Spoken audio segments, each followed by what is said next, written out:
Welcome to episode 16 of Ask Concussion Doc. My name is Dr. Cameron Marshall. As always, we have 3 questions for today. 2 of them are from TZA Broda on Instagram, and the other one is from Trevor on my Instagram, Concussion Doc. And the first question is, some of my coaches are saying that it's important to do neck strengthening exercises to prevent concussions. What is your opinion on the usefulness of neck strengthening exercises for concussion prevention? And has there been any research done to support either opinion? So neck strengthening, the idea behind neck strengthening or having a strong neck is because concussion is due to acceleration or deceleration. So theoretically, if the neck is stiffer as you get hit, it doesn't cause as much of a whipping motion of the head back and forth, and the brain moving inside of the skull is what causes concussion. For those of you that are following me on Instagram at concussion_doc, you'll see that the post I did today was actually talking about the mechanism of injury for concussion being more of a stretching and shearing of neurons or axons within the brain, as opposed to the contra injury, which was thought to be the brain smashing up against the inside of the skull. Either way, the mechanism of concussion comes from acceleration, deceleration of the brain inside the skull, and the reason that happens is through a whipping motion. So if you get hit in the head and your head whips back and forth to a significant enough degree at a high enough acceleration, those brain cells will start to kind of stretch and shear apart. And so a few years ago, researchers started hypothesizing that if you were to increase the stiffness of the neck, there wouldn't be as much whipping motion of the head back and forth. So if you are a fighter and you're able to hold your neck in a stiff way and a hit to the head happens and you can keep your neck stiff, well, as long as that head doesn't whip back and forth, there should be no acceleration, deceleration of the brain, and therefore no concussion injury. Theoretically, this makes sense. However, you can't just look at it in terms of strength, because strength does not equal stiffness. Stiffness is strength, plus you need to have awareness that the hit is coming. So you need to be able to anticipate that you're going to get hit. Just having a strong neck, I mean, if you don't think that NFL players have strong necks, you are definitely mistaken in that regard. And NFL players get concussions all the time. So it's not necessarily the strength of your neck, but it's, are you aware that the impact is going to occur? A few years ago, there was some research done by the name of Viano, and what they did is built a model using machine learning type algorithms, and they built this kind of predictive model, and they looked at and they broke down NFL impacts that resulted in concussion. And what they found was the person who was getting hit was much more likely to get a concussion than the person doing the hitting. And the theory was that the person doing the hitting is aware that they're going to make contact, and so they stiffen themselves up, they get prepared for the impact. The person who gets concussed is often unaware that the impact is going to occur. Therefore, if you're a receiver looking over your shoulder and you get hit, your head is not engaged, your neck is not engaged. And so what they found was peak acceleration of the head happened in the first 6 to 20 milliseconds of contact.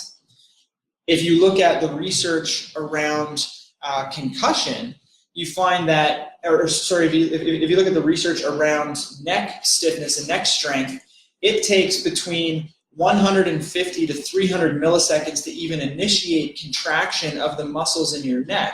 It takes another 150 milliseconds to get to half of that contractile strength. So you're up now to close to half a second, and you haven't even reached half of the contractile strength of the muscles in your neck. So neck strength can be important, but really the variable you're considering here is neck stiffness. You need to have neck strength, but you also need to have game awareness enough that you can contract your neck in time for before that impact occurs. So if you're a fighter and you can keep your neck stiff throughout that fight, I think that's going to serve as a protective mechanism for you.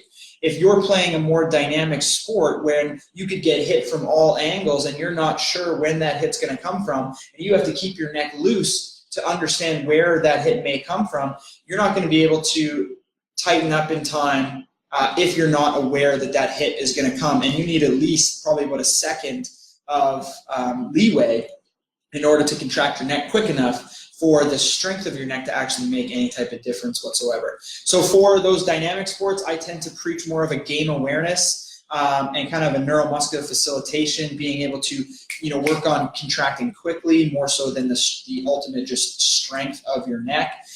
For fighters, I tend to work on more endurance, being able to keep your neck stiff throughout a bout. I think that is more important. So in terms of exercises, I mean, you can go in any way, but for you as a fighter, I would work on more endurance type exercises, being able to hold your neck stiff for long periods of time, potentially either with or without resistance. So that's my long-winded answer about that. Question number 2.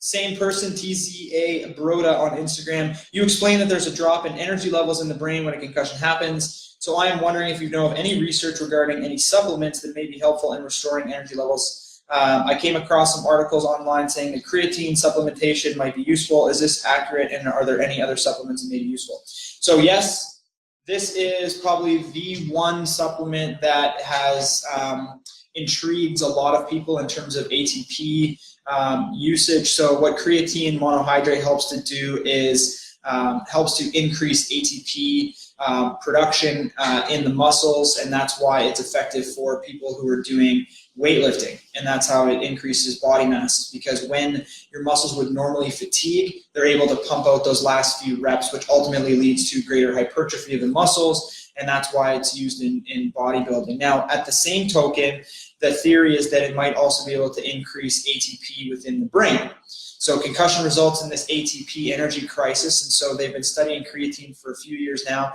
mostly in animal studies. I know that there's a few human trials underway, I believe in California. I haven't seen any published results from those yet, so stay tuned for the human trials, but I think theoretically creatine makes a lot of sense, and it has been shown in animal models to be effective at reducing the length of recovery time following concussion injury. So I would say that creatine would be one of those ones that you should be doing.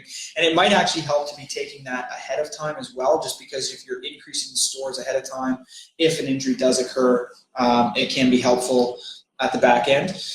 Some other supplements to consider. I don't have any for ATP directly, but one thing that concussion can cause is inflammation.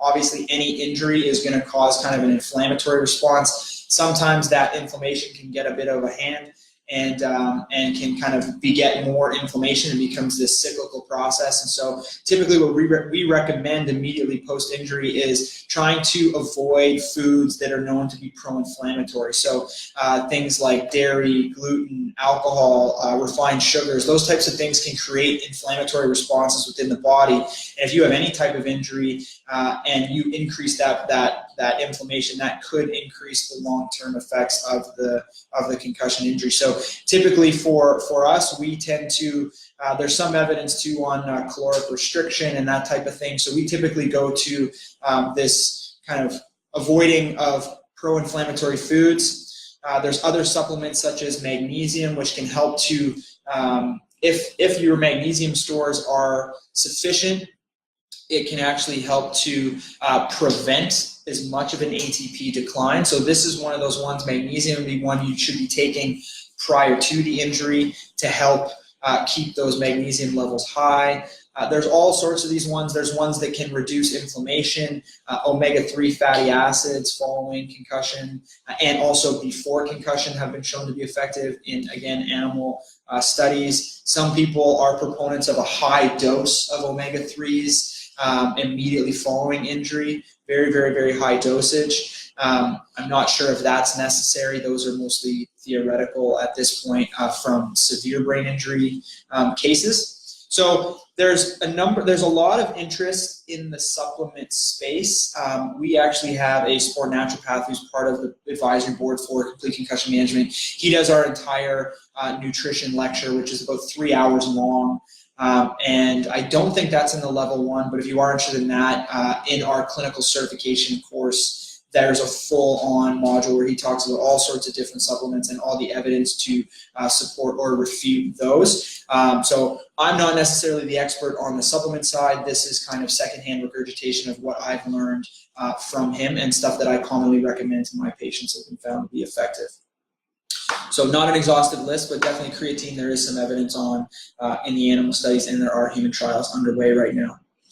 Last question, visual motion sensitivity and dizziness in large crowds.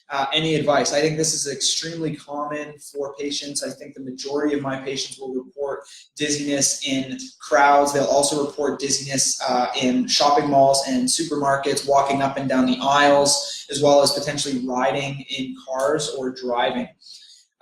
This is what's called visual motion sensitivity. So if you're somewhere and you see there's a lot of motion happening around you and just your eyes looking at it, and that makes you feel dizzy, you could have what's called visual motion sensitivity. My best advice for that would be to find some sort of therapist who's specialized in concussion rehab and can actually pick apart whether or not it's visual motion sensitivity or whether or not it's something else. And sometimes you just got to go through a process of kind of ruling things out through physical exams and things like that. They'll be able to guide you as to the next steps and appropriate rehab to do.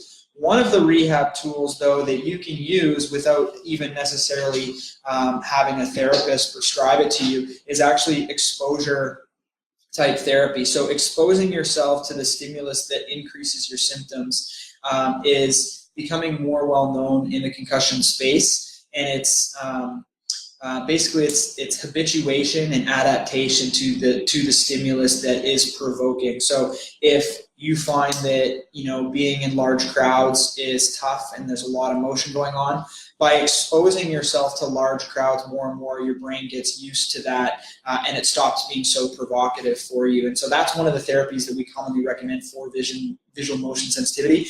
But the important part is figuring out if that's actually what it is or if it's something else. Because if it's something else and you're going into crowds, you might not get the benefit that you would, but I don't think it's going to hurt you by doing that. So the big thing with concussion, I think, to keep in mind is that in the post-concussion syndrome phase, in the later stages of concussion, symptoms are not necessarily a bad thing, right? In the acute stages, we tell you to really monitor your symptoms, and anything that provokes your symptoms should be avoided. Well, in the chronic state, we tend to take more of a, if it bothers you, do it more approach, because that can help to habituate and help you to adapt to that stimulus so that it is no longer something that is provocative. So you have to kind of gradually work your way in, and this is where a trained kind of concussion practitioner can help you to be on the right track.